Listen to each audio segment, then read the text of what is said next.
네, 우리 사랑하는 그리스도의 안에서 형제 자매된 여러분, 오늘도 주님의 은혜로 우리가 이렇게 기쁘고 감사하게 살아가고 있습니다.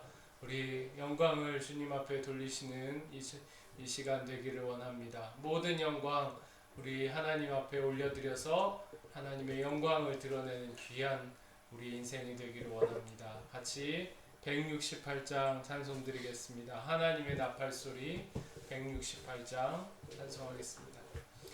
하나님의 나팔소리 천지 진동할 때에 예수 영광 중에 구름 타시고 전사들을 세계 만국 모든 곳에 보내어 구원 얻은 성도들을 모으리. 나팔 불 때 나의 이름 부를 때 나팔 불 때 나의 이름 부를 때 나팔 불 때 나의 이름 부를 때에 잔치 참여하겠네. 무덤 속에 잠자던 자 그때 다시 일어나 영화로운 부활 승리 얻으리. 주의 택한 모든 성도 구름 타고 올라가 공중에서 주의 얼굴 배우리. 나팔 불 때 나의 이름 부를 때 나팔 불 때 나의 이름 부를 때 나팔 불 때 나의 이름 부를 때에 잔치 참여하겠네. 주님 다시 오실 날을 우리 알 수 없으니 항상 기도하고 깨어 있어서 기쁨으로 보좌 앞에 우리 나가서도록 그때까지 참고 기다리겠네. 나팔 불 때 나의 이름 부를 때 나팔 불 때 나의 이름 부를 때 나팔 불 때 나의 이름 부를 때에 잔치 참여하겠네. 기도하겠습니다. 하나님 아버지, 너무 감사합니다. 우리가 아무것도 아닌 존재인데 하나님께서 우리를 위해서 이렇게 크고 놀라우신 일을 준비하시고 우리를 당신의 가장 좋은 천국으로 초청해 주시고 우리를 하나님 그 나라에서 하나님과 영광된 빛 가운데 하나님과 기쁨을 함께 누릴 수 있는 특권을 주시고 특별한 지위를 주셔서 아버지 감사합니다. 우리의 목자 되신 예수 그리스도 잘 따라서 끝까지 주님 앞에 잘 도착할 수 있도록 우리가 인내하게 하시고 더 말씀으로 바른 길을 찾게 하여 주시고 또 탐욕하지 않게 하시고 늘 근신하며 늘 겸손하며 늘 주님의 말씀을 우리의 빛 삼아서 우리 주님 계신 그 하나님 나라까지 잘 걸어갈 수 있도록 주여 은혜 주시고 인도하여 주옵소서. 하나님 아버지, 간절히 오늘 또 이 저녁에 기도하기는 우리의 매일매일이 하나님께 기쁨이고 거룩이고 또 우리의 걸어가는 이 발걸음들이 우리 뒤에 오는 믿음의 후손들에게 또 믿음을 늦게 시작한 사람들에게 좋은 본보기가 될 수 있도록 하나님 은총을 내려 주옵소서.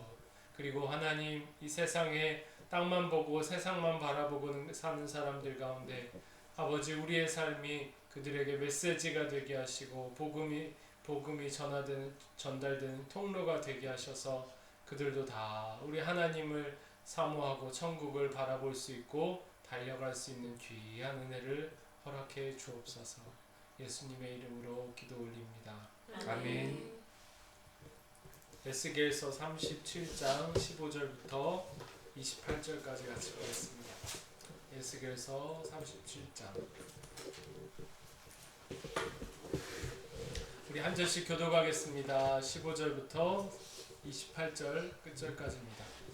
여호와의 말씀이 또 내게 임하여 이르시되 인자야 너는 막대기 하늘을 취하여 그 위에 유다와 그 짝 이스라엘 자손이라 쓰고 또 다른 막대기 하늘을 취하여 그 위에 에라임의 막대기 곧 요셉과 그 짝 이스라엘 온 족속이라 쓰고 그 막대기들을 서로 합하여 하나가 되게 하라. 내 손에서 둘이 하나가 되리라. 내 민족이 내게 말하여 이르기를 이것이 무슨 뜻인지 우리에게 고하지 아니하겠느냐 하거든. 너는 곧 이르기를 주 여호와께서 이같이 말씀하시기를 내가 에브라임의 손에 있는 바 요셉과 그 짝 이스라엘 지파들의 막대기를 가져다가 유다의 막대기에 붙여서 한 막대기가 되게 한즉 내 손에서 하나가 되리라 하셨다 하고 너는 그 글쓴 막대기들을 무리의 목전에서 손에 잡고 그들에게 이르기를 주 여호와께서 이같이 말씀하시기를 내가 이스라엘 자손을 잡혀간 여러 나라에서 인도하며 그 사방에서 모아서 그 고국 땅으로 돌아가게 하고 그 땅 이스라엘 모든 산에서 그들로 한 나라를 이루어서 한 임금이 모두 다스리게 하리니 그들이 다시는 두 민족이 되지 아니하며 두 나라로 나누이지 아니할지라. 그들이 그 우상들과 가증한 물건과 그 모든 죄악으로 더 이상 자신들을 더럽히지 아니하리라. 내가 그들을 그 범죄한 모든 처소에서 구원하여 정결하게 한즉 그들은 내 백성이 되고 나는 그들의 하나님이 되리라. 내 종 다윗이 그들의 왕이 되리니 그들에게 다 한 목자가 있을 것이라. 그들이 내 규례를 준행하고 내 율례를 지켜 행하며 내가 내 종 야곱에게 준 땅 곧 그의 조상들이 거주하던 땅에 그들이 거주하되 그들과 그들의 자자손손이 영원히 거기에 거주할 것이요 내 종 다윗이 영원히 그들의 왕이 되리라. 내가 그들과 화평의 언약을 세워서 영원한 언약이 되게 하고 또 그들을 견고하고 번성케 하며 내 성소를 그 가운데 세워서 영원히 이르게 하리니 내 처소가 그들 가운데 있을 것이며 나는 그들의 하나님이 되고 그들은 내 백성이 되리라. 내 성소가 영원토록 그들의 가운데 있으리니 열국이 나를 이스라엘을 거룩하게 하는 여호와인 줄 알리라 하셨다 하라. 아멘. 여러분 지금 이 에스겔은 바벨론 포로로 끌려가서 바벨론에서 선지자 역할을 하면서 하나님의 주신 말씀을 사람들에게 전하는 역할을 하고 있습니다. 근데 오늘 하나님이 바벨론에 있는 이 에스겔에게 또 나타나셔서 말씀하십니다. 그 하나님이 주시는 말씀은 사람들에게 참 이해하기 어렵고 받아들이기 어려운 말씀이에요. 오늘 뭐라고 하시냐면 에스겔아 막대기 2개를 구해라 이렇게 얘기하십니다. 막대기 2개를 구해서 무엇을 쓸까요? 하나에다가는 이름을 쓰라고 그래요. 하나의 이름 뭐라고 했을까요? 유다라는 이름을 써요. 그리고 또 다른 하나에는 에브라임이라. 이 유다와 에브라임은 북이스라엘을 말해요. 이스라엘이 2개로 나누어졌잖아요. 그 유다와 에브라임이라고 쓴 막대기 2개를 네가 가지고 사람들 앞으로 가라. 포로로 잡혀온 사람들이 바벨론에서 하나님이 무슨 말씀을 하실까? 에스겔을 통해서 무슨 말씀을 하실까? 귀를 쫑긋 기울이고 있어요. 그때 막대기 2개를 가져가서 사람들 앞에 그걸 하나로 딱 붙여라. 그렇게 에스겔이 따라합니다. 그랬더니 사람들이 궁금해서 물어요. 그게 무슨 뜻입니까? 그게 도대체 지금 하는 행동이 무슨 뜻입니까? 그때 너는 사람들에게 알게 해라 하면서 오늘 21절에 이렇게 하나님이 말씀하십니다. 내가 이스라엘 자손을 잡혀간 여러 나라에서 인도하여 그리고 사방에서 모아서 그 고국으로 돌아가게 하고 그 땅 이스라엘 모든 산에서 그들이 한 나라를 이루게 하겠다. 하나님이 에스겔을 통해서 한 나라를 이루겠다는 말씀을 주시는 거예요. 근데 우리가 이 본문을 읽으면 뭐 그렇구나 하지만 이 상황에 있던 사람들에게는 굉장히 놀라운 말씀이에요. 이해하기 어려운 말씀이에요. 왜냐하면 이미 북이스라엘은 150년 전에 망한 나라예요. 아시리아에 의해서 150년 전에 북이스라엘은 다 사람들이 끌려가고 다 뒤죽박죽 섞이고 나라는 없어져 버렸어. 그리고 지금 유다는 이제 망해서 유다의 백성들 중에 상당수는 바벨론의 포로로 끌려갔어.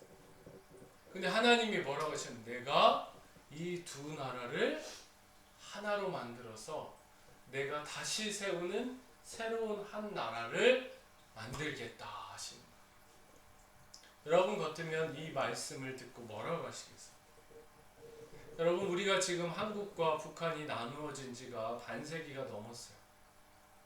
요즘 통일을 얘기하면 사람들이 코드숨을 치는 거예요. 에이 안 될 거예요. 너무너무 오래돼서. 여러분 세계에서 유일하게 분단된 국가는 우리나라예요. 독일도 동독과 통일이 되었고 유일하게 남은 분단 국가. 여러분 만약에 하나님이 오늘 얘들아 남한과 북한을 내가 하나로 모아서 통일하겠다 하시면 사람들은 어떨까요? 사람들은 안 믿거나 에이 주님. 그런데 여러분 그 이스라엘 이 말씀을 듣는 사람들에게 조금 전에 37장 1절부터 14절에 있었던 에스겔의 환상이 이 의문을 제거하는 데 도움이 돼요. 1절부터 14절까지 무슨 내용이 있었냐면 하나님이 에스겔을 끌고 가서 어느 골짜기에서 해골들이 가득한 거예요. 해골은 뭐예요? 사람이 죽은 뼈를 얘기하는 거예요. 해골이 수없이 있는데 에스겔아 이 해골들이 살아나겠니? 물어봤어요. 그때 에스겔이 저는 잘 모릅니다. 하나님이 아십니다. 그랬더니 하나님이 에스겔아 너 해골들에게 가서 내 말을 전해라. 실제로 에스겔이 해골들에게 가서 하나님 말씀을 전하니까 살아나라 하니까 해골들의 뼈에 살이 붙고 힘줄이 생기고 그리고 생기들을 명해서 그 해골들에 들어가라 했더니 생기가 그 몸문으로 들어가니 큰 군대가 되더라. 여러분 해골이 사람이 된다고 얘기하면 누가 믿겠어요? 근데 하나님이 하시니까 해골이 큰 군대로 다시 살아납니다. 북이스라엘과 남유다가 하나가 된다. 내가 한 나라를 다시 세우겠다. 내가 한 나라로 세우고 내가 은혜와 기쁨과 평강이 넘치는 나라를 세우겠다 하는데 사람들은 잘 믿지 못하는 거예요. 그런데 그 전에 있던 말씀, 하나님은 해골을 깨우셔서 다시 사람으로 변화시키시는 능력 있으신 하나님이구나. 이것을 이 유대인들, 지금 포로로 잡혀가 있는 사람들은 들었다는 거죠. 오늘 하나님이 그들에게 선포하십니다. 내가 한 나라를 세우겠다. 그런데 그 나라는 어떤 나라입니까? 하나님이 만드시는 나라는 오늘 23절, 24절에 보면 그 나라는 우상들과 가능한 물건과 그 모든 죄악으로 더 이상 자신들을 더럽히지 아니하리니. 하나님이 이제 세우시겠다는 나라는 더 이상 죄를 짓지 않는 나라라. 더 이상 죄를 져서 하나님 앞에 망하는 나라가 아니라 하나님 앞에 미움을 입는 나라가 아니라 하나님을 찬양하고 감사하고 이웃을 사랑하고 서로에게 평강을 전하고 서로를 도와주고 이 꿈에 그리던 그 나라를 하나님이 만드시겠다는 거예요. 근데 그게 어떻게 가능한가? 바로 하나님이 그 주체가 되셔서 그 주인공이 되셔서 이 나라를 하신다는 거예요. 24절에 보면 내가 그들을 그 범죄한 모든 처소에서 구원하여 정결하게 한즉 그들은 내 백성이 되고 나는 그들의 하나님이 되리라. 여러분 우리는 우리의 힘으로는 죄를 이길 수가 없어요. 선하고 아름다운 나라 세울 수가 없어요. 다 탐욕과 이기주의와 자기가 더 많이 갖고 싶고 자기는 잘못을 해도 늘 다른 사람이 잘못이 더 커 보이고 사람은 죄를 이길 수가 없어요. 하나님 앞에 이스라엘이 그렇게 심판을 받았습니다. 그런데 하나님이 세우실 나라는 능력을 주셔서 그 죄와 싸우게 하시고 죄를 씻어주시고 하나님이 그 나라를 정결한 나라로 하나님이 세우실 것이다. 이렇게 에스겔에게 말씀하십니다. 여러분, 어떻게 이런 나라가 가능한가? 어떻게 이런 백성이 가능한가?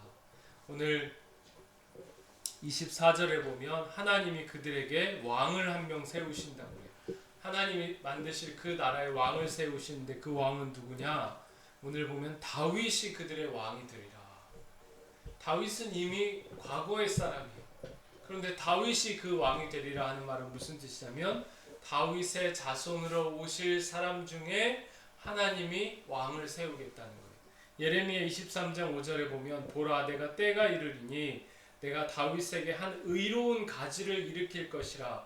그가 왕이 되어 지혜롭게 다스리며 세상에서 정의와 공의를 행할 것이며 그날에 유다는 구원을 받겠고 이스라엘은 평안히 살 것이며 그의 이름은 여호와 우리의 공의라 일컬음을 받으리라. 바로 다윗의 자손으로 오실 예수님을 목자로 세우신다는 거예요. 우리 지난주에 여러분 사람을 목자로 세웠더니 그들이 어떻게 해요? 양들 잘 돌보라고 했더니 자기 배만 채우고 양들이 다 물려가도 모르고 양들이 길을 잃어버려도 관심이 없는 거예요. 그때 하나님이 뭐라고 하셔요? 내가 친히 내가 목자를 세우겠다. 너희는 안 돼. 내가 친히 세우는 목자는 그 양들을 좋은 꼴을 먹이고 그 양들에게 물을 마시고 양들에게 늑대가 오면 이리가 오면 막아주는 친정한 목자를 세우겠다. 그 목자가 바로 우리에게 주 되신 예수 그리스도, 예수님을 말하는 것입니다. 여러분, 예수님은 우리의 죄와 우리의 타락과 우리의 범죄함을 대신 지시고 죄 없으신 주님께서 십자가에서 죽으셨습니다. 그리고 3일 만에 다시 부활하셨습니다. 예수님을 믿는 사람들에게는 예수님의 거룩한 옷을 입혀주시고 하나님 나라의 거룩한 백성으로 하나님이 불러주셨습니다. 여러분, 예수님이 다스리시는 왕, 다스리시는 나라, 그 나라가 얼마나 아름답겠습니까? 그 나라에는 눈물도, 그 나라에는 싸움도, 그 나라에는 원수됨도, 그 나라에는 절망도 없는 것입니다. 계시록 21장 3절에 보면 내가 들으니 보좌에서 큰 음성이 나서 이르되 보라 하나님의 장막이 사람들과 함께 있음에 하나님이 그들과 함께 계시리니 그들은 하나님의 백성이 되고 하나님은 친히 그들과 함께 계셔서 모든 눈물을 그 눈에서 닦아주시니 다시는 사망이 없고 애통하는 것이나 곡하는 것이나 아픈 것이 다시 있지 아니하리니 처음 것들이 다 지나갔음이로라. 여러분, 오늘 말씀의 1차적인 대상, 독자는 포로로 잡혀가 있는 유대인들이에요. 그들이 다시 70년 후에 포로에서 귀환해서 이스라엘 나라를 회복할 것을 하나님이 약속하셔요. 그러나 더 궁극적으로 우리 믿는 오늘 우리에게 주시는 하나님의 말씀은 장차 예수님이 왕으로 계시는 그 나라가 우리의 것이라는 거예요. 우리가 다 그 나라에 들어가게 될 것이라는 거예요. 그 나라는 눈물도 없고 슬픔도 없고 사망도 없고 애통하는 것이나 곡하는 것이나 아픈 것도 없는 나라라는 거예요. 그 나라를 예수님께서 왕이 되셔서 다스리시는 거예요. 그런데 이 왕은 어떤 왕입니까? 세상의 왕들은 어때요? 다 자기 배만 불리는 거예요. 세상의 정치인들은 다 자기 자랑하고 자기 배, 자기 부자 되려고 자기 명예 높이려고 백성들은 안중에도 없어요.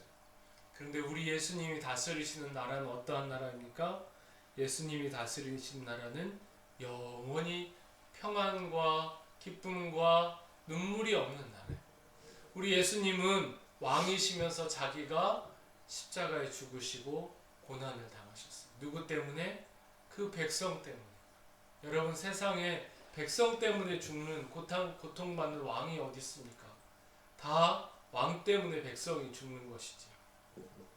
여러분, 오늘 말씀해 보면 그 왕께서 우리와 영원한 언약을 세우신다. 26절에 말합니다. 내가 그들과 화평의 언약을 세워서 영원한 언약이 되게 하고 또 그들을 견고하고 번성하게 하여 내가 그 성소를 그 가운데 영원히 이르게 하리라 하십니다. 여러분, 하나님이 우리와 영원한 언약을 세우신다는, 약속을 세우신다는, 우리의 힘으로는 하나님 나라에 들어갈 수가 없어요. 그런데 어떻게 하나님이 우리를 인도하십니까? 그분의 약속. 우리는 약속이 양쪽에서 다 지켜야 약속이 유효한 거예요. 근데 우리는 너무 자주 넘어지고 약속을 지키지 못해요. 그런데 하나님은 약속에 신실하십니다.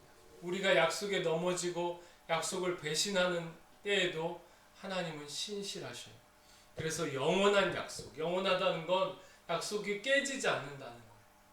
그 약속을 우리와 하나님 세우셔서 우리를 견고하게 하시고 번성하게 하시며 그 인생 가운데 하나님이 거하신다. 여러분, 가장 큰 축복은 하나님이 우리 안에 거하시는 거예요. 고린도전서 3장 16절에 너희가 하나님의 성전인 것과 하나님의 성령이 너희 안에 거하시는 것을 알지 못하느냐.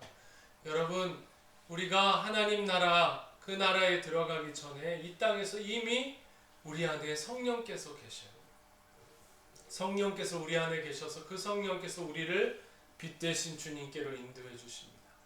우리는 거룩한 하나님의 전인 거예요. 성전인 거예요. 이것이 우리가 받은 가장 큰 복이고 말로 다할 수 없는 하나님의 은혜인 것입니다.